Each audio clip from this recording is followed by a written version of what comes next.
name is Bontle Zwini. I just attended a 3 days development masterclass with Mark. What I will say is I've learned a lot on the course. I will encourage each and everyone that wants to take this part of development to attend the training. You just need to be disciplined. What I've learned is each and every development that you need to do, just start by doing your numbers. Make sure that you do your research. Make sure that you appoint the correct professional teams.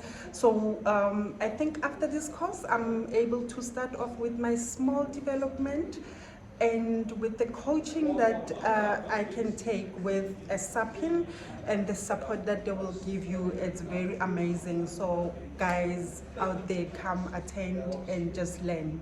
Thank you. Hi, my name is Tato. I've come on a 3-day workshop. It has been quite an eventful time. I've learned a lot in terms of the property development side, and I think mostly the key thing is as a aspiring property developer is trying to not make mistakes, and I think this has taught me to ask the right questions. If you are in a situation whereby you're trying to start this journey, you don't know where to start, where to go, I do recommend you come on to this 3-day course, and yeah, it will allow you to have a better holistic view and potentially also be able to articulate yourself better around some of the asking points, and as well as some of those challenges that you may be faced with.